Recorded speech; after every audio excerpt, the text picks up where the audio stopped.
All right, books or movies? How many of you are book people? All right. How many are movie people? Yeah. I think that's because we all love a good story. And have we heard some good stories or what this conference? I just love it. Yeah, it's been awesome. And the story that I want to talk to you about is the one that's going on in your head. And when I use the word story, I'm talking about your belief systems, your filter, the thing that you take everything through to make decisions and get results. So just stop for just a moment and listen to it. It's the chatter. It's saying, wish I had another drink ticket. Wonder how long this is going to go. Do I need an address? Why is she wearing those black boots? Is that her sucking her thumb? Is that her mom with that bouffant hair? Okay, do you hear it now? Okay, it's right there. And everything that you are listening to is going to lead to the results that you will have at the end of 4 minutes. Because how the brain works is you have an event which you can't control. It's the facts. It's what you see, what you experience. It goes through this story, and out comes your feeling, which is we as entrepreneurs don't even feel, because we go right onto the behavior, and you do behaviors over and over, you get a certain amount of results. So if you want to get a different result in life, you've got to start by changing your story. And I think as entrepreneurs, we always start with confidence, and we know our story is the story. And that's good. That's where you have to start, because once you have that confidence, you can add in the key ingredient, which is being curious. So one thing that I've been working on is trying to be more patient. Am I the only one in the room? Yes. All right. So I tried to change my feelings. I tried to behave more patiently. I tried to snap myself off with rubber bands, whatever it was. And then one time I was able to change the story that started when I was a child. When I was a child, we were only allowed to go to Disneyland in the summer because, in the winter, because only idiots went to Disneyland in the summer because you had to wait an hour in line. And so that was a great story until I became a youth leader in Seattle, and we were going to go take 50 teenagers to Disneyland in August, of which I told them was ridiculous and only stupid people did that. I was outnumbered, of course. So to Disneyland we went, and I was going to prove everyone that I was right, that it would be miserable, the kids wouldn't have any fun because they were going to stand in line.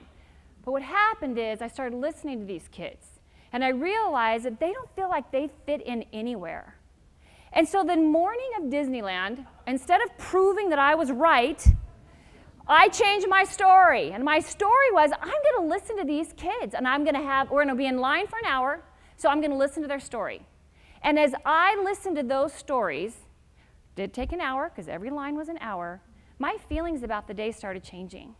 And what I realized is that, oh my gosh, I am so engaged with these kids and they're changing my heart.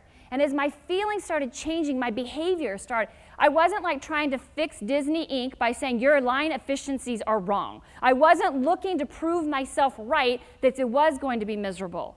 In fact, I had to let go of it. What I was doing was having the result of having kids engaged.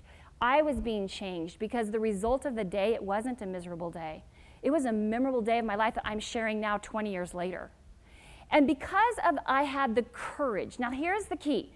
You have to take courage to change your story, because at the end of the day, what was I going to say? That was an awesome day. But what I had been fighting for was how miserable a day it was going to be if we went in August.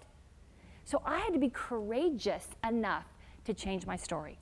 So if you want to change your story, here are the 3 things you got to do. You got to be aware. We've already done that. You got to listen to it. You got to be curious enough to change it. And then you got to be courageous. Be courageous and bold to change it. So here's the 3 ways I use it in my life. 1, anytime that I'm not happy and doing good, I stop and say, all right, Shandel, what story are you telling yourself, girl? And at that point, I say, all right, what's the truth? And I try to tell myself a different story. When I work with teams, or executives, forums, I want everyone to get their story into this pool. Because as everyone changes or tells their story, it changes my viewpoint. And so I want to hear from everyone on my team. And the next thing I want to do is when we have family conflict, this is my mom and aunt, when they're out of sync, when you have this thing, you don't say, put your arms this way, you're the wrong way. No one listens to that. But they do say, hey, my story is, we're out of sync. Can we get on the same page? So tonight you have one more night, you have one more event. And I'm asking you to have the confidence and to listen to other people's stories. And that you could walk away and have your story changed because you came. Thank you very much.